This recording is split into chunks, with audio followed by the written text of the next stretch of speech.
ఓం శాంతి. ఈరోజు Murali date 15 September 2025. బాబా చెప్తున్నారు, మధురమైన పిల్లలు, మీకు కర్మ అకర్మ వికర్మల గూహ్యగతిని వినిపించేందుకు తండ్రి వచ్చారు. ఆత్మ శరీరం రెండూ పవిత్రమైనప్పుడు కర్మలు అకర్మలుగా అవుతాయి, పవిత్రమైనందున వికర్మలవుతాయి. ప్రశ్న: ఆత్మపై తుప్పు ఏర్పడేందుకు కారణం ఏమిటి? తుప్పు ఏర్పడి ఉంటే దాని గుర్తులు ఏమిటి? జవాబు: తుప్పు ఏర్పడేందుకు కారణం వికారాలు. పతితమైనందువల్లనే తుప్పు ఏర్పడుతుంది. ఇప్పటి వరకు తుప్పు పట్టి ఉంటే వారికి పాత ప్రపంచంపై ఆకర్షణ కలుగుతూ ఉంటుంది. బుద్ధి వికారాల పైకి పోతూ ఉంటుంది, స్మృతిలో ఉండలేరు. ఓం శాంతి. పిల్లలు దీని అర్థమైతే తెలుసుకున్నారు. ఓం శాంతి అంటూనే మనము ఆత్మలము, ఇక్కడ నివసించేవారము కాదని నిశ్చయం అయిపోతుంది. మనము శాంతిధామ నివాసులము. మన ఇంట్లో ఉన్నప్పుడు మన స్వధర్మం శాంతి. అయితే ఇక్కడకు వచ్చి పాత్రను అభినయిస్తాము, ఎందుకంటే శరీరంతో కర్మలు చేయవలసి వస్తుంది. కర్మలు రెండు రకాలు, ఒకటి మంచివి, రెండు చెడు కర్మలు. రావణ రాజ్యంలో చెడు కర్మలు జరుగుతాయి. రావణ రాజ్యంలో అందరి కర్మలు వికర్మలైపోయాయి. వికర్మలు చేయని మనిషి ఒక్కరు కూడా లేరు. సాధు సన్యాసులు మొదలైన వారు పవిత్రంగా ఉండుట వలన వికర్మలు చేయరని, సన్యసించారని మనుషులు భావిస్తారు. వాస్తవానికి పవిత్రులని ఎవరిని అంటారో వారికి బొత్తిగా తెలియదు. మేము పతితులమంటూ పతిత పావనుణ్ణి పిలుస్తారు. వారు వచ్చేంత వరకు ప్రపంచం పావనంగా అవ్వదు. ఇప్పుడిది పాత పతిత ప్రపంచం, అందుకే పావన ప్రపంచాన్ని గుర్తు చేసుకుంటారు. పావన ప్రపంచానికి వెళ్ళినప్పుడు పతిత ప్రపంచాన్ని గుర్తు చేసుకోరు. ఆ ప్రపంచమే వేరు. ప్రతి కొత్త వస్తువు పాతదైపోతుంది కదా. కొత్త ప్రపంచంలో ఒక్కటి కూడా పతితంగా ఉండదు. కొత్త ప్రపంచ రచయిత పరంపిత పరమాత్మ, వారే పతిత పావనులు. వారి రచన కూడా తప్పకుండా పావనంగా ఉండాలి. పతితం నుండి పావనంగా, పావనం నుండి పతితంగా అవుతూ ఉంటారు. ఈ విషయాలు ప్రపంచంలో ఎవరి బుద్ధిలోనూ నిలవవు. కల్పకల్పం తండ్రి వచ్చి అర్థం చేయిస్తారు. పిల్లలైన మీలో కూడా చాలామంది నిశ్చయబుద్ధి గలవారిగా అయ్యి మళ్ళీ సంశయబుద్ధి గలవారిగా అవుతారు. మాయ ఒక్కసారిగా మింగేస్తుంది. మీరు మహారథులు కదా, ఉపన్యసించేందుకు మహారథుల్నే పిలుస్తారు. మహారాజులకు కూడా అర్థం చేయించాలి. మొదట మీరే పావన పూజ్యులుగా ఉండేవారు. ఇప్పుడైతే ఇది పతిత ప్రపంచం. పావన ప్రపంచంలో భారతవాసులు మాత్రమే ఉండేవారు. భారతవాసులైన మీరు ఆది సనాతన దేవీ దేవతా ధర్మానికి చెందిన వారిగా, డబల్ కిరీటదారులుగా, సంపూర్ణ నిర్వీకారులుగా ఉండేవారు. మహారథులు ఇలా అర్థం చేయించాలి కదా. ఈ నషాతో అర్థం చేయించాలి. భగవాను వాచ, కామచిత్పై కూర్చున్నందున నల్లగా అయిపోతారు. మళ్ళీ జ్ఞానచిత్పై కూర్చుని తెల్లగా అవుతారు. ఇప్పుడు ఇలా అర్థం చేయించేవారు కామచిత్పై కూర్చోలేరు. కానీ ఇతరులకు అర్థం చేయిస్తూ కామచిత్పై కూర్చునేవారు కూడా ఉన్నారు. ఈరోజు అర్థం చేయిస్తారు, రేపు వికారాల్లో పడిపోతారు. మాయ ఎంత శక్తివంతమైందో చెప్పలేము. ఇతరులకు అర్థం చేయించేవారే కామచిత్పై కూర్చుని మళ్ళీ ఎంత పని జరిగిపోయింది అని పశ్చాత్తాపడతారు. ఇది మల్ల యుద్ధం కదా. స్త్రీని చూసి ఆకర్షింపబడి ముఖం నల్లగా చేసుకుంటారు. మాయ చాలా బలమైనది. ప్రతిజ్ఞ చేసి మళ్ళీ పడిపోతే 100 రెట్ల శిక్ష పడుతుంది. వారు శూద్రుల సమానంగా పతితులుగా అవుతారు. అమృతం తాగి బయటికి వెళ్ళి ఇతరులను సతాయించి చెడు పనులు చేశారని గాయనం కూడా ఉంది కదా. చప్పట్లు ఒక్క చేతితో కొట్టరు, 2 చేతులతోనే మోగిస్తారు. ఇద్దరు చెడిపోతారు. కానీ ఎవరో కొంతమంది మాత్రమే సమాచారం ఇస్తారు, మరికొంతమంది సిగ్గుతో సమాచారమే ఇవ్వరు. బ్రాహ్మణ కులంలో పేరు చెడిపోరాదని భావిస్తారు.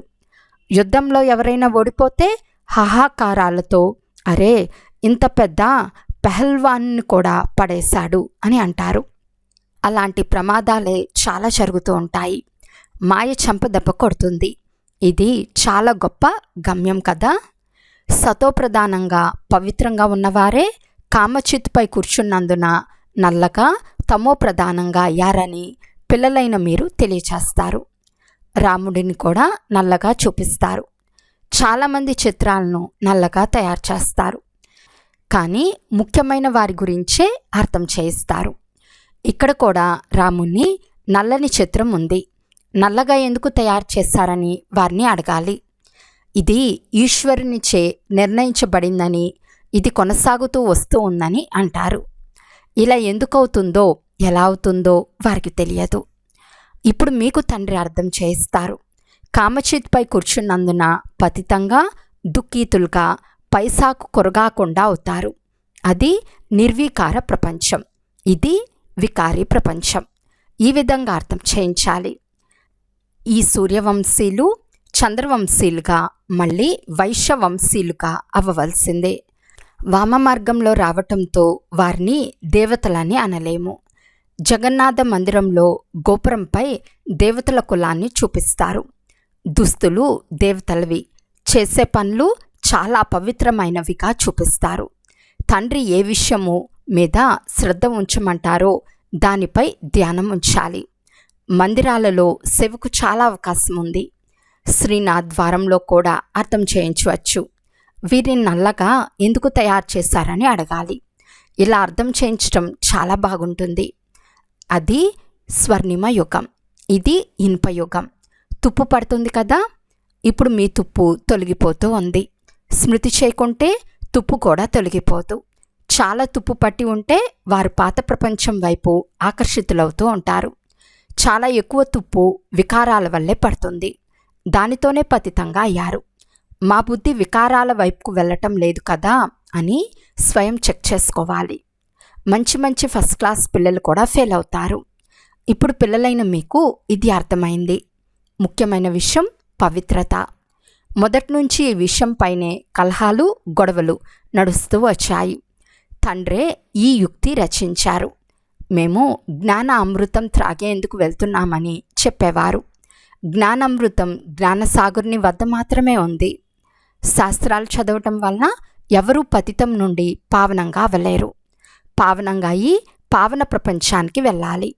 ఇక్కడ పావనంగా అయిన తర్వాత ఎక్కడికి వెళ్తాము? ఫలానా వారు మోక్షం పొందారని వారు భావిస్తారు. వాళ్ళకేం తెలుసు? మోక్షం పొంది ఉంటే వారి శ్రద్ధ కర్మలు మొదలైనవి కూడా చేయవలసిన అవసరం లేదు. ఆత్మకు ఏ కష్టం లేకుండా అంధకారంలో ఎదురు దెబ్బలు తగలరాదని ఇక్కడ జ్యోతి మొదలైనవి వెలిగించి ఉంచుతారు. ఆత్మ అయితే ఒక శరీరం వదిలి వేరొక శరీరం తీసుకుంటుంది. ఇది ఒక్క సెకండ్ విషయమే. మరి అంధకారం ఎక్కడి నుండి వచ్చింది? ఈ ఆచారం వస్తూనే ఉంది. మీరు కూడా చేసేవారు. ఇప్పుడు అలా చేయరు. శరీరం అయితే మట్టిలో కలిసిపోతుందని మీకు తెలుసు. అక్కడ ఇలాంటి ఆచారాలు పద్ధతులు ఉండవు. ఈ రోజుల్లో రిద్ధి సిద్ధుల్లో అంటే క్షుద్ర శక్తుల్లో ఏమీ లేదు. ఎవరికైనా రెక్కలు వచ్చి ఎగిరిపోతారనుకోండి, ఏమవుతుంది? దానివల్ల లాభం ఏమిటి? తండ్రి అంటున్నారు, నన్ను స్మృతి చేస్తే వికర్మలు వినాశనమవుతాయి. ఇది యోగాగ్ని. దీని ద్వారా పతితుల నుండి పావనంగా అవుతారు. యోగంతో సదా ఆరోగ్యంగా పవిత్రంగా, జ్ఞానంతో సదా ధనవంతులుగా అవుతారు. యోగులు సదా దీర్ఘాయువు కలిగి ఉంటారు. భోగులకు అల్పాయువు ఉంటుంది. కృష్ణుణ్ణి యోగేశ్వరుడు అని అంటారు. ఈశ్వరుని స్మృతితో కృష్ణునిగా అయ్యాడు. అతన్ని స్వర్గంలో యోగేశ్వరుడు అని అనరు. అతను రాకుమారుడు. గత జన్మలో చేసిన కర్మల వలన ఇలా తయారయ్యాడు. కర్మ అకర్మ వికర్మల గతి గురించి కూడా తండ్రి అర్థం చేయించారు. అర్ధకల్పం రామరాజ్యం, అర్ధకల్పం రావణరాజ్యం. వికారాలకు వశమవటం అన్నిటికంటే పెద్ద పాపం. అందరూ సోదరి సోదరులు కదా. ఆత్మలన్నీ బాయి బాయి అంటే సోదరులు. భగవంతుని సంతానంగా అయ్యి తప్పుడు కర్మలు ఎలా చేస్తారు? మనము బీకేలము. వికారాల జోలికి వెళ్ళరాదు. ఈ యుక్తి ద్వారానే పవిత్రంగా ఉండగలరు. ఇప్పుడు రావణరాజ్యం సమాప్తమవుతుందని మీకు తెలుసు. ఆ తర్వాత ఆత్మలన్నీ పవిత్రంగా అవుతాయి. దీనినే ఇంటింట్లో ప్రకాశమని అంటారు. మీ జ్యోతి ఇప్పుడు వెలిగి ఉంది. జ్ఞానం 3వ నేత్రం లభించింది. సత్యుగంలో అందరూ పవిత్రంగానే ఉంటారు. ఇది కూడా ఇప్పుడు పిల్లలైన మీరు అర్థం చేసుకున్నారు. ఇతరులకు అర్థం చేయించేందుకు పిల్లల్లో శక్తి నెంబర్ వార్గా ఉంటుంది. నెంబర్ వార్గా స్మృతిలో ఉంటారు. రాజధాని ఎలా స్థాపన అవుతుందో ఎవరి బుద్ధిలోనూ ఉండదు. మీరు సైన్యం కదా. మనం స్మృతి బలంతో పవిత్రంగా అయ్యి రాచారాణులుగా అవుతున్నామని మీకు తెలుసు. మరుసటి జన్మలో golden spoon in the mouth అంటే ధనవంతుల ఇంట్లో జన్మిస్తారు. పెద్ద పరీక్షలు పాస్ అయ్యే వారికి పదవులు కూడా పెద్దవిగా లభిస్తాయి. తేడా ఉంటుంది కదా. ఎంత మంచి చదువో అంత సుఖం. ఈ చదువు భగవంతుడే చదివిస్తున్నారు. ఈ నష ఎక్కి ఉండాలి కదా. మీకు చాలా శక్తివంతమైన సామాగ్రి లభిస్తుంది. భగవంతుడు తప్ప ఇలాంటి భగవతీలుగా ఎవరు తయారు చేయగలరు? ఇప్పుడు మీరు పతితుల నుండి పావనంగా అయి జన్మాంతరాలకు సుఖంగా అవుతారు. ఉన్నత పదవి పొందుతారు. చదువుతూ మళ్ళీ మురికిగా అవుతారు. దేహాభిమానం కారణంగా మళ్ళీ జ్ఞానం 3వ నేత్రం మూసుకుపోతుంది. మాయ చాలా శక్తివంతమైనది. తండ్రి స్వయంగా చెప్తున్నారు, ఇందులో చాలా శ్రమ ఉంది. బ్రహ్మతనువులో వచ్చి నేను ఎంత శ్రమిస్తున్నాను, కానీ శివబాబా వచ్చి చదివిస్తున్నారని అర్థం చేసుకోకుండా ఈ విషయం మేము ఒప్పుకోము, ఇదంతా టక్కరితనము అని అంటారు. రాజ్యస్థాపన అయితే తప్పకుండా జరుగుతుంది. సత్యమైన నావ ఊగుతుంది కానీ మునగదు అని అంటారు కదా. ఎన్నో విఘ్నాలు వస్తాయి. అచ్చా, మధురాతి మధురమైన అపురూపమైన కంటిపాపలకు, శామం నుండి సుందరంగా అయ్యే ఆత్మలకు మాతాపిత బాప్తాతాల హృదయపూర్వక ప్రేమపూర్వకమైన ప్రియస్మృతులు మరియు గుడ్ మార్నింగ్. ఆత్మిక పిల్లలకు ఆత్మిక తండ్రి నమస్తే. ఆత్మిక తండ్రికి ఆత్మిక పిల్లల యొక్క ప్రియస్మృతులు మరియు నమస్తే నమస్తే నమస్తే. ధారణ కొరకు ముఖ్య సారము. ఫస్ట్ పాయింట్, యోగాగ్నితో వికారాల తుప్పును వదిలించుకోవాలి. బుద్ధి వికారాల వైపు వెళ్ళటం లేదు కదా అని స్వయాన్ని చెక్ చేసుకోవాలి. సెకండ్ పాయింట్, నిశ్చయ బుద్ధి కలవారికైన తర్వాత మళ్ళీ ఏ విషయంలోనూ సంశయం రాకూడదు. వికారాల నుండి తప్పించుకునేందుకు ఏ పని చేసినా స్వధర్మంలో స్థితమై తండ్రి స్మృతిలో చేయాలి. ఈరోజు వరదానము. శ్రేష్ఠ పాలన యొక్క విధి ద్వారా వృద్ధి చేసే సర్వుల అభినందనలకు పాత్రభవ. సంగం యుగం అభినందనల ద్వారానే వృద్ధి పొందుకునే యుగం. తండ్రి మరియు పరివారం యొక్క అభినందనలతోనే పిల్లలైన మీరు పాలింపబడుతున్నారు. అభినందనలతోనే నాట్యం చేస్తూ, పాడుతూ, పాలింపబడుతూ, ఎగురుతూ వెళ్తున్నారు. ఈ పాలన కూడా అద్భుతమైనది. పిల్లలైన మీరు కూడా విశాలమైన హృదయంతో, దయాభావనతో దాతలుగా అయి ప్రతి గడియ ఒకరికొకరు చాలా బాగుంది, చాలా బాగుంది అని అంటూ అభినందనలు ఇస్తూ ఉండండి. ఇదే పాలన చేసే శ్రేష్టమైన విధి. ఈ విధి ద్వారా అందరినీ పాలన చేస్తూ ఉంటే అభినందనలకు పాత్రులుగా అవుతారు. స్లోగన్: తమ స్వభావాన్ని సరళంగా చేసుకోవటమే సమాధాన స్వరూపంగా అయ్యేందుకు సహజమైన విధి. అవ్యక్త సూచన: ఇప్పుడు లగ్నం యొక్క అగ్నిని ప్రజ్వలితం చేసి యోగాన్ని జ్వాలారూపంగా చేయండి. పిల్లలైన మీ వద్ద పవిత్రత యొక్క మహాశక్తి ఏదైతే ఉందో ఆ శ్రేష్టమైన శక్తియే అగ్ని చేసే పని చేస్తుంది. అది 1 సెకండ్లో విశ్వంలోని చెత్తను, మురికిని భస్మం చేస్తుంది. ఎప్పుడైతే ఆత్మ పవిత్రత యొక్క సంపూర్ణ స్థితిలో ఉంటుందో ఆ స్థితి యొక్క శ్రేష్ఠ సంకల్పం ద్వారా లగ్నం యొక్క అగ్ని ప్రజ్వలితం అవుతుంది. చెత్త మురికి అంతా భస్మైపోతుంది. వాస్తవానికి ఇదే యోగా జ్వాల. ఇప్పుడు పిల్లలైన మీరు ఈ శ్రేష్టమైన స్థితిని కార్యంలో ఉపయోగించండి. మాతేశ్వరి గారి అమూల్యమైన మహావాక్యాలు. పురుషార్థం మరియు ప్రాలబ్ధములతో తయారు చేయబడిన అనాది డ్రామా. పురుషార్థం మరియు ప్రాలబ్ధం 2 విషయాలు. పురుషార్థంతో ప్రాలబ్ధం తయారవుతుంది. ఈ అనాది సృష్టి చక్రం తిరుగుతూ ఉంటుంది.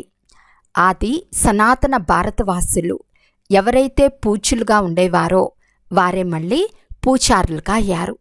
మళ్ళీ ఆ పూజారులే పురుషార్థం చేసి పూజ్యులుగా అవుతారు. ఈ ఎక్కటం దిగటం గల అనాది డ్రామా ఆట తయారైన డ్రామా. జిజ్ఞాసువు మాతేశ్వరి గారిని ప్రశ్న ఇలా అడిగారు. ఇది ఇలా తయారైన డ్రామా అయినప్పుడు మళ్ళీ పైకి ఎక్కాలి అంటే తామంతటకు తామే ఎక్కుతారు కదా, మరి పురుషార్థం చేసినందున లాభం ఏముంది? ఎవరైతే ఎక్కుతారో వారే మళ్ళీ దిగుతారు. కనుక ఇంత పురుషార్థం ఎందుకు చేయాలి? మాతేశ్వరి, మీరు ఈ డ్రామా ఉన్నది ఉన్నట్లే రిపీట్ అవుతుందని చెప్తున్నారు. కనుక సర్వశక్తివంతులైన పరమాత్మ సదా ఇటువంటి ఆటను చూసి అలసిపోరా? ఉదాహరణకి 4 ఋతువుల్లో చల్లదనం, ఉష్ణం మొదలైన తేడాలుంటాయి కదా, అలా ఈ ఆటలో తేడాలుండవా? మాతేశ్వరి గారు ఇలా సమాధానం ఇచ్చారు. ఇదే కదా ఈ డ్రామాలోని ప్రత్యేకత. ఉన్నదున్నట్లు రిపీట్ అవుతుంది. అంతేకాక ఈ డ్రామాలో మరొక ప్రత్యేకత ఉంది. అదేమిటి అంటే అది రిపీట్ అవుతున్నా నిత్యం నూతనమని అనిపిస్తుంది. మొదట మాకు కూడా ఈ శిక్షణ లేదు. కానీ జ్ఞానం లభించినప్పుడు సెకండ్ తర్వాత సెకండ్ ఏదైతే నడుస్తూ ఉందో భలే ఉన్నదున్నట్లు కల్పకృతం వలె జరిగిన సాక్షిగా భావించి చూస్తే నిత్య నూతనంగా భావిస్తారు. ఇప్పుడు సుఖదుఖాలు రెండిటి పరిచయం లభించింది. అందువలన ఫెయిల్ అవ్వాల్సే ఉంటే అసలు ఎందుకు చదవాలి అని అనుకోరాదు. అలాగైతే ఒకవేళ భోజనం లభించాల్సి ఉంటే దానంతటికి అదే లభిస్తుందని భావించి అందుకు పురుషార్థం చేయకుండా ఉండాలి. కానీ ఇంత కష్టపడి ఎందుకు సంపాదిస్తారు? ఇప్పుడు ఎక్కేకాలే జరిగే సమయం వచ్చింది. అదే దేవతా వంశం స్థాపన అవుతూ ఉంది. కనుక ఇప్పుడే ఆ సుఖం తీసుకోరాదు. ఉదాహరణకి ఇప్పుడు ఎవరైనా జడ్జిగా అవ్వాలి అనుకుంటే అందుకు పురుషార్థం చేసినప్పుడే కదా ఆ డిగ్రీ లభించేది. ఒకవేళ అందులో ఫెయిల్ అయితే పడిన శ్రమంతా వృధా అయిపోతుంది. అయితే ఈ అవినాశి జ్ఞానంలో అలా జరగదు. ఈ అవినాశి జ్ఞానం కొంచెం కూడా వినాశనం అవ్వదు. అంత పురుషార్థం చేసి దైవీ రాయల్ వంశంలో రాకుండా తక్కువ పురుషార్థం చేసి ఉన్న ఆ సత్యుగా దైవీ ప్రజల్లోకి రాగలరు. అయితే పురుషార్థం తప్పకుండా చేయాలి. ఎందుకంటే పురుషార్థం ద్వారానే ప్రాలబ్ధం తయారవుతుంది. బలిహారమంతా పురుషార్థందే అని మహిమ చేయబడింది. ఈ ఈశ్వర్య జ్ఞానం సర్వ మనుష్యాత్మలకు ఉపయోగపడుతుంది. మొట్టమొదట మీరు ఒక ముఖ్యమైన పాయింట్ను బుద్ధిలో తప్పకుండా ఉంచుకోవాలి. ఈ మనిషి సృష్టి అనే వృక్షానికి బీజరూపుడు పరమాత్మ అయినప్పుడు ఆ పరమాత్మ ద్వారా ఏ జ్ఞానమైతే ప్రాప్తిస్తూ ఉందో ఆ జ్ఞానం మనుష్యాత్మలందరికీ అవసరమే. ఈ జ్ఞానం తీసుకునేందుకు అన్ని ధర్మాల వారికి అధికారం ఉంది. ఒక్కొక్క ధర్మానికి ఒక్కొక్క జ్ఞానం, ఒక్కొక్క శాస్త్రం ఉంది. అలాగే ఎవరి మతం వారిదే, ఎవరి సంస్కారం వారిదే. కానీ ఈ జ్ఞానం అందరికీ పనికొస్తుంది. భలేవారు ఈ జ్ఞానం తీసుకోలేకపోయినా, మన ధర్మంలోకి రాకపోయినా వారందరికీ తండ్రి అయినందున, వారితో యోగం జోడించినందున తప్పకుండా పవిత్రంగా అవుతారు. ఈ పవిత్రత కారణంగా తమ ధర్మంలోనే పదవి తప్పకుండా పొందుతారు. ఎందుకంటే యోగాన్ని మనుషులందరూ అంగీకరిస్తారు. చాలామంది మనుషులు మాకు కూడా ముక్తి కావాలని అంటారు. అయితే శిక్షల నుండి విడుదలై ముక్తమయ్యే శక్తి కూడా ఈ యోగం ద్వారా లభించగలదు. అచ్చా. ఓం శాంతి.